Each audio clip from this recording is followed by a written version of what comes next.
What's up, my YouTube family? Welcome back to the Gaming Brigade, and today, my friends, is a video for those of you who hate going into the Dark Zone, but you want to be able to get those Dark Zone resources to buy DZ exclusive items when you happen to see them for sale at the vendor when there's a vendor reset. Now, for a lot of you out there, PvP really isn't your thing. You're trying to get those resources to buy those random items you happen to see for sale sometimes. You go into the Dark Zone, you get some resources, you get items, you break them down, all of that stuff, and then you wind up getting it all taken. And look, that's what the DZ is for. So you really can't get mad at people taking your things because that's what the Dark Zone is for. That's what PvP is. However, I know a lot of you out there, like I said, just want to try to get resources. Therefore, today I'm going to show you one of my favorite ways to do so. Now, if you happen to enjoy this video or find it helpful at all, do me a favor really quick and hit that like button. You can feel free to subscribe or join as well. And we do have giveaways here. Our current one is for an Xbox Series S. To enter, all you need to do is subscribe here or follow on Twitter, and the winner will be announced December 31st of this year.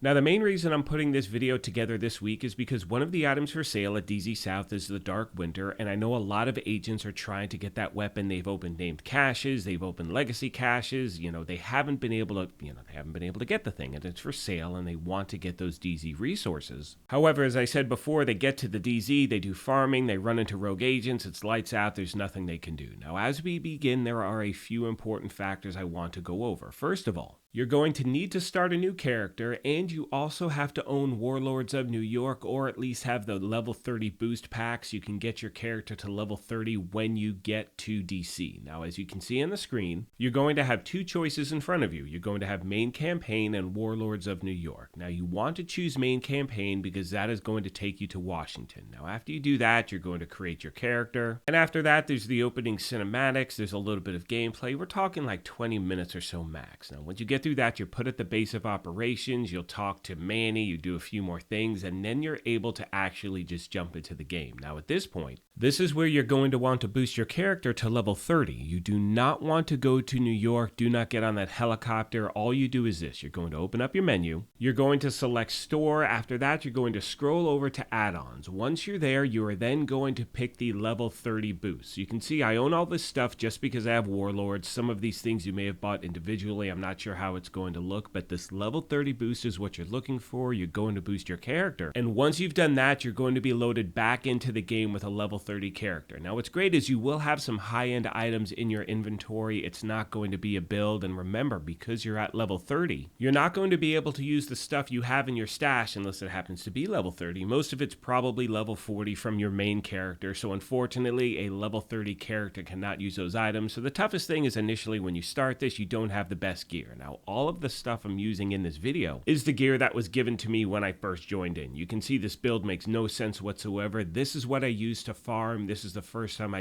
really tried this. And my friends, the entire reason why I'm putting this together is when you're level 30 hitting the Dark Zone, you do not run into any people whatsoever. I played for a total of 3 hours. And actually, at the end of everything, I ran into one agent who was extracting the same time I was. I popped the flare and agent showed up. We just dropped off our stuff and bailed. There was no conflict whatsoever. Now, of course, that may not always be the case. You may run into conflict, but comparatively, if you're comparing a level 40 DZ to a level 30 DZ, I have never had 3 hours untouched. Like, it was completely my own total playground. I just went to landmarks, I broke stuff down, I just extracted with it, did it over and over. And it was incredibly fun just to have the place to yourself. And like I said, I only saw one agent at the very end of my second or third run, so it was a lot of fun to do. So here's what happens, and most of you know this, but in the DZ, to get resources, what you do is you farm loot, you break the loot down, that turns it into the Dark Zone resources, and at that point, you need to extract. Now, I want to mention as well that you want to keep a lookout for Dark Zone drops, you want to keep a lookout for anything that can give you loot. I opened up a few caches, became rogue, it was like for 15 seconds, nobody showed up. It was absolutely amazing. Now, at that point, all I did is I went to an extraction and took off, went back to the base of operations, which is what you're seeing now. Now, this is the great part and why I'm showing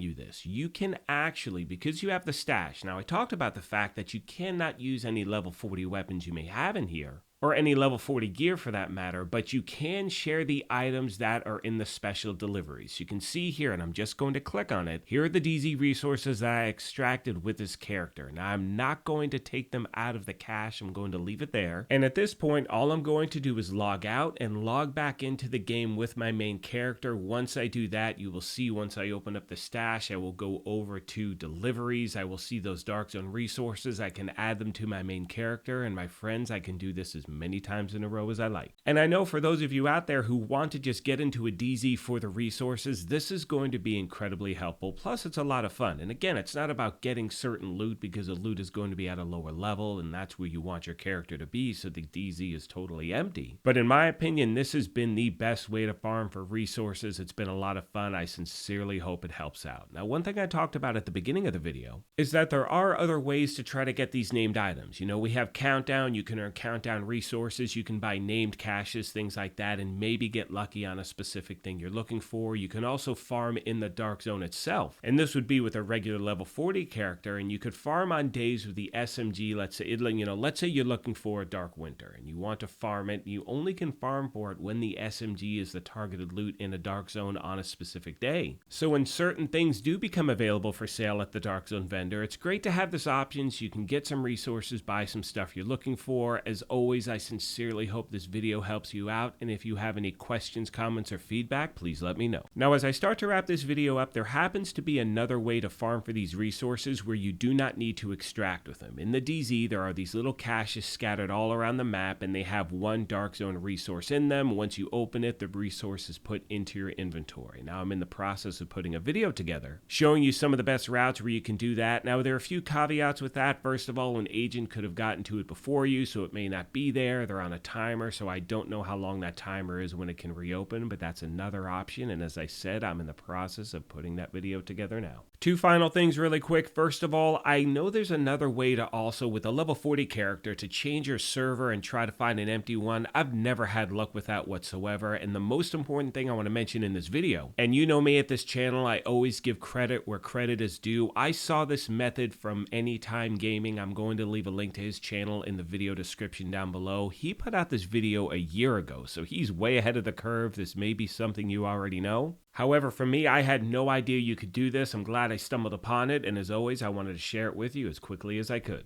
With all that being said, I want to take a moment, as always, and thank you all for your incredible support of this channel. And as I said at the beginning of this thing, if you happen to be new here, feel free to hit that subscribe or join button. If you enjoyed this, you could hit that like button as well. But most importantly, take care of yourselves, be kind to each other, and we will talk to you soon.